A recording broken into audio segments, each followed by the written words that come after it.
What's going on, all my fantasy basketball fans out there? Welcome to the Score Fantasy Basketball Podcast. I am Waiver Wire Queen. I hope everyone is having a great weekend. It's Sunday, fun day. Hope everyone's doing some great things with their family. Gonna tune into some football and some basketball today. Today, I am going to give you some great ads for Week 8 in fantasy basketball. Some of these players, again, should be able to help you long term, some short term, and then others short term, because they may have value that is good for only one game, maybe two games. And I will identify which players have the long term value, short term value, and maybe one game value. Make sure you hit that like button and you are subscribed to the channel. And also, don't forget to leave some comments on what content you want to hear from the Score Fantasy Basketball Podcast. Welcome to The Score Fantasy Basketball Podcast, where you get great advice on how to stay ahead of your competition here in these fantasy basketball streets. Now, the dopest analyst in fantasy basketball, Waiver Wire Queen.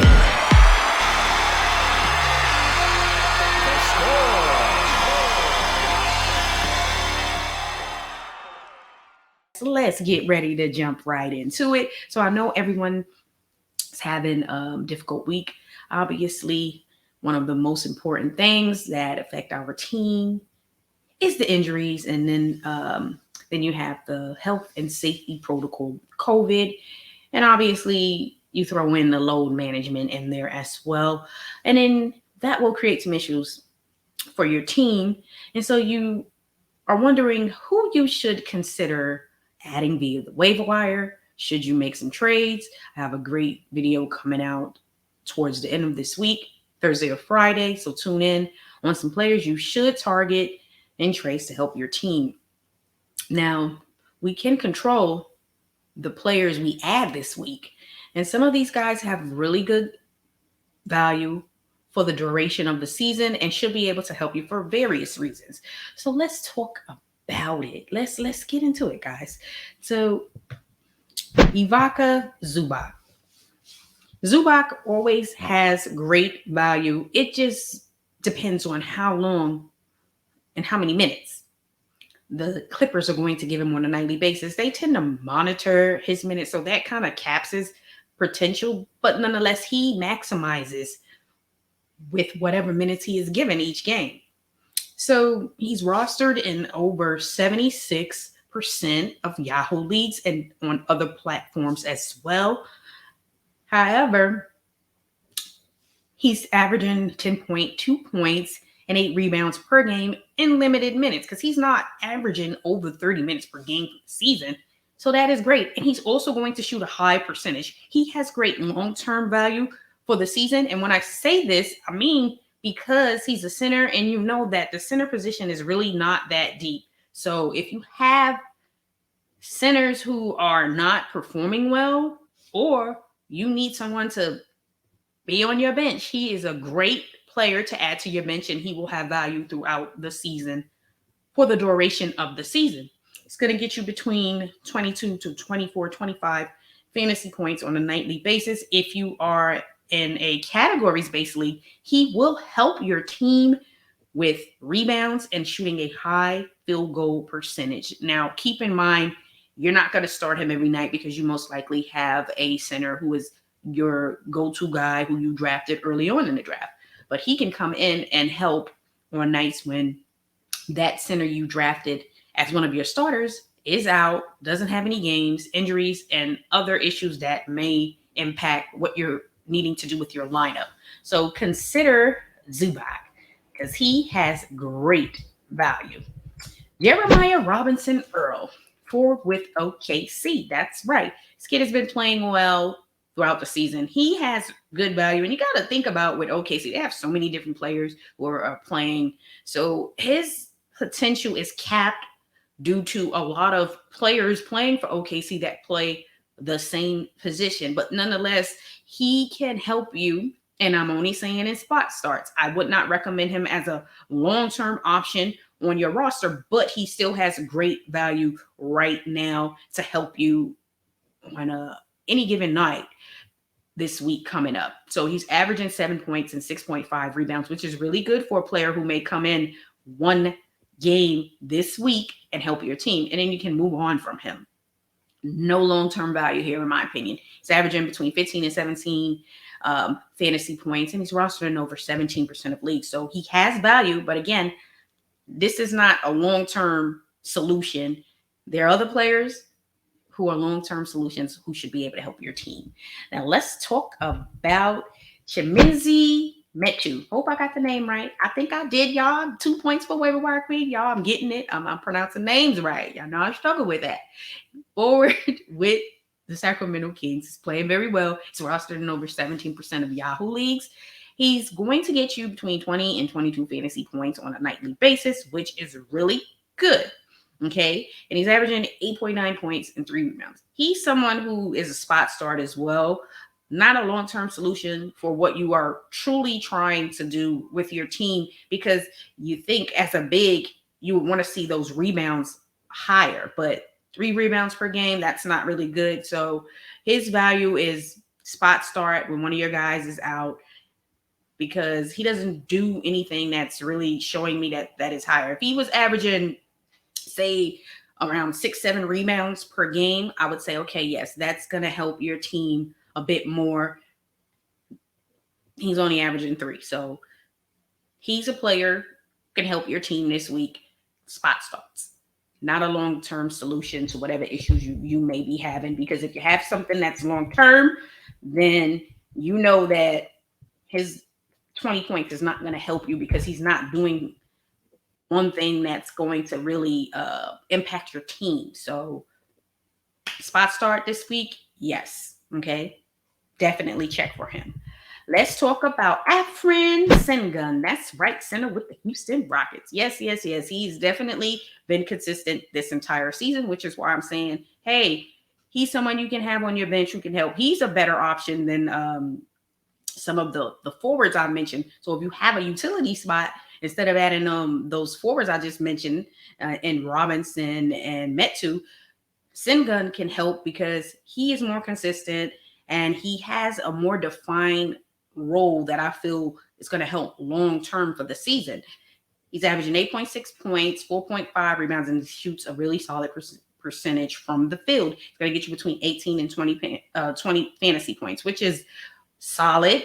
Again, doesn't do anything that's great. I would love to see those rebounds increase as a center, but nonetheless, he's still capable of helping your team on a nightly basis, because you know what?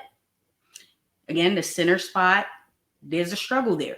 Now, I would prefer Zubac over Sengun, because Zubac is giving you close to a double-double, and he's getting more minutes. So if you had to choose between Zubac and Sengun, I would go with Zubac, because you already know the history is there of what he's done. This is just a small sample size of Sengun. And with Zubac, again, you know that, hey, he's potentially going to give you a double-double, which is something that we can use for a center coming off of our bench. But nonetheless, Sengun is still a really good ad, and he can help your team on most nights. Okay, so check for him. Maxi Kleber. That's right. /center with the Mavs.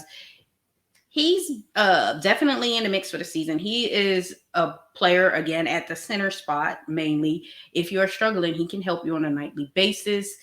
And he's going to give you 8.3 points, maybe 8 to 9 points per game, and about 5.4 rebounds per game. And his fantasy point totals is between 17 and 20 points. So again, some nights he's able to help, but with the Mavs, the center spot, is very inconsistent, and it fluctuates, meaning that maybe at this time is this guy, then another time is this guy. So he's someone who will be able to help you short term, because they tend to switch it up a bit. But if you do see that, hey, he is going to be the guy for the long term, then great value. That would be good value. Derrick Rose. Yes, early on in the season, I said drop Derrick Rose because he wasn't playing well. Now, Tibbs is a defensive-minded coach, and he trusts Rose. They have this great rapport. Kemba Walker is no longer in the rotation, which I expected that to happen. I don't know why the Knicks drafted him. I feel like they dropped the ball by not drafting Cole Anthony. They should have went with Anthony. But nonetheless, here we are. They still have a solid team. Derrick Rose is in the mix. He's been playing his tail off over the last few weeks. So what do? You pick him up if you can. And he has long-term value, again, because you figure players like Kemba Walker is no longer in the rotation. Okay. And then they have a few younger guards who are more inconsistent than Rose. And again, you got to factor in that he trusts Derrick Rose. So what do? You pick up Derrick Rose and you can let him stay on your bench because there's going to be those nights where he's going to get you about 20 plus points and he's going to have a few rebounds, a few assists. He's going to chip in with the stats. So the potential is there for Rose to go off for 20 points in a game for you. He's averaging 12.4 points, 2.6 rebounds, 4.2 assists, and 1 steal per game. He's going to get you between 22 and 24 fantasy points. He's actually shooting a decent percentage from threes, which is shocking because, anything about Rose, he was never really a good 3-point shooter. But nonetheless, he has really changed his game up, which has given him longevity because, at one point he was just hurt all the time. He has really worked on his game, which has helped. And he has a defined role with the Knicks. And having a great relationship with Tibbs is definitely a good thing as well. And also he knows Tibbs and what he is expecting. So he's going to get the minutes and he's playing well. So pick him up. Okay.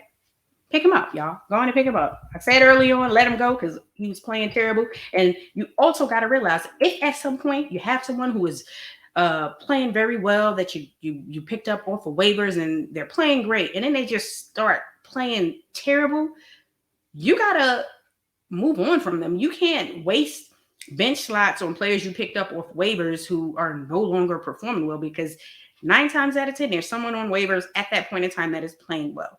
If they don't have the long-term value, then you let them go. Every player is going to have games where they stink it up. That is a part of basketball. No one is going to have a whole season where every game they play well.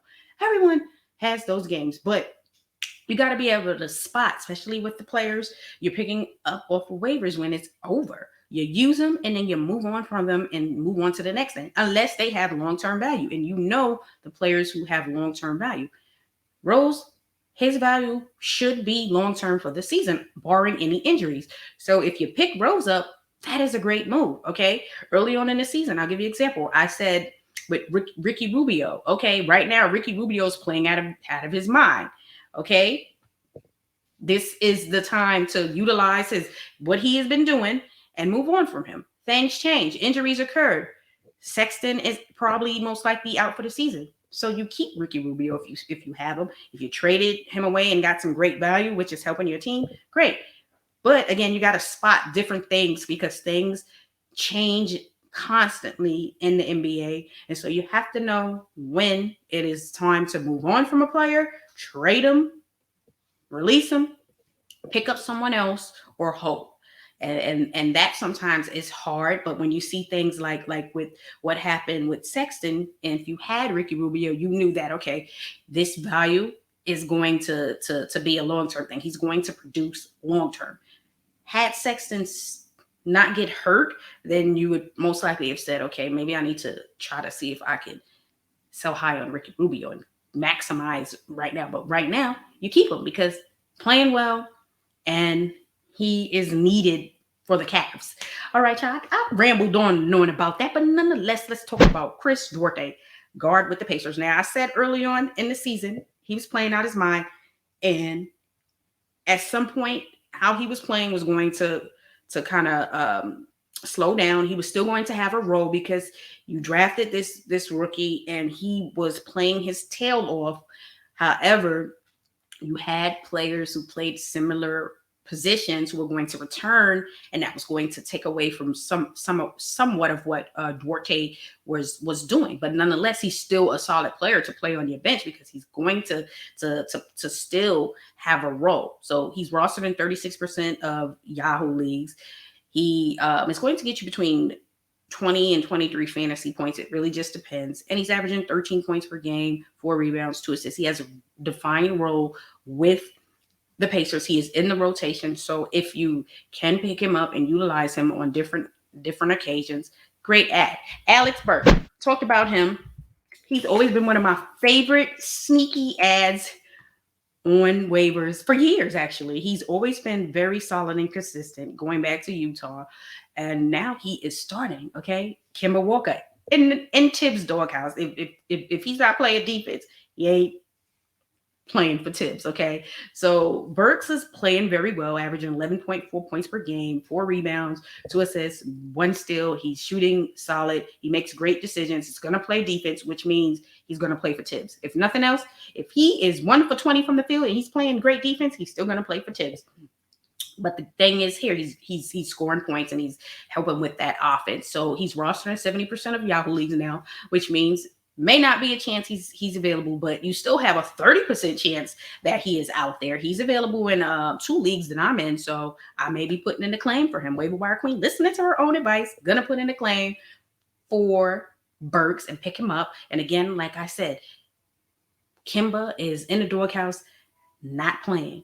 So that means Burks is gonna get the minutes. Rose is gonna get those minutes, okay? If nothing else, if they're both splitting minutes, if they both play alongside each other some nights, that is still good because they're both still in the mix. So pick him up. He's averaging between 21 to 23, 24 fantasy points per game. So pick him up because it's a great ad. I'm going to talk about Desmond Bane.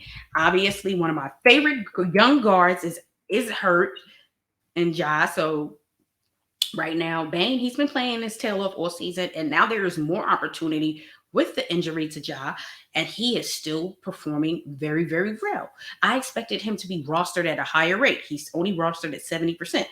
If he should be 100% owned for the consistency he has shown throughout the season, but nonetheless, he isn't. So that means you still have opportunity to pick him up, especially if you have Ja. If you have Ja and Bane is out there, going and pick him up because Ja's out right now and you need production. Bane's going to get you between 23 to 27 fantasy points per game. He's averaging over 15 points per game, 4 rebounds, 2 assists. So he's doing a bunch of different things to help that team play very well. And again, opportunity. Opportunity is key. That's another thing.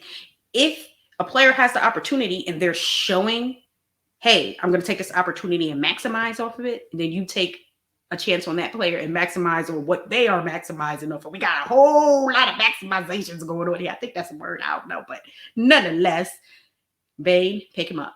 If you got a player who was backing up one of your guys who was hurt, and that player has been elevated to the rotation, whether that's starting or say the 6-man off the bench and getting the minutes, pick them up because you can use them.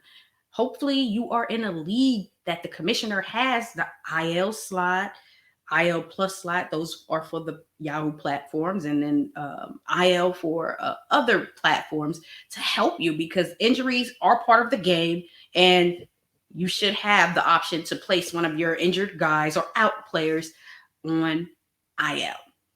All right, boom.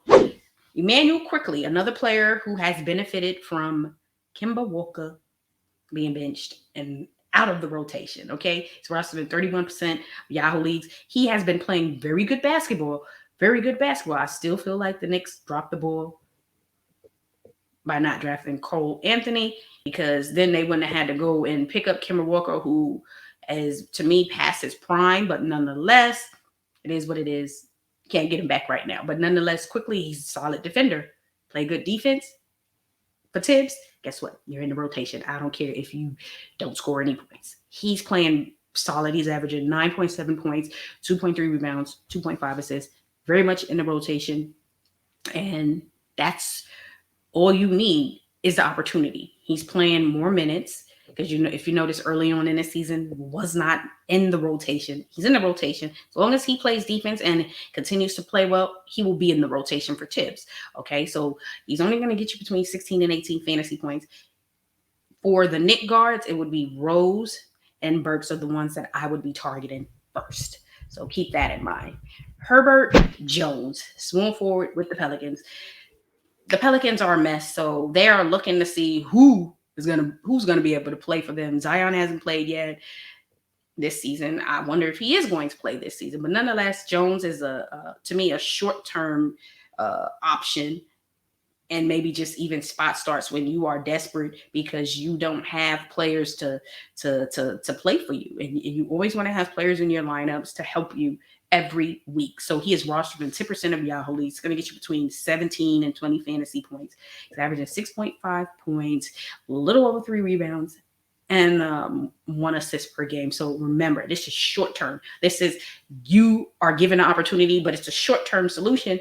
And I'm going to use you, then I'm going to move on from you. And remember, you don't hold on a player too long, because you definitely will miss out on the next best thing in waivers.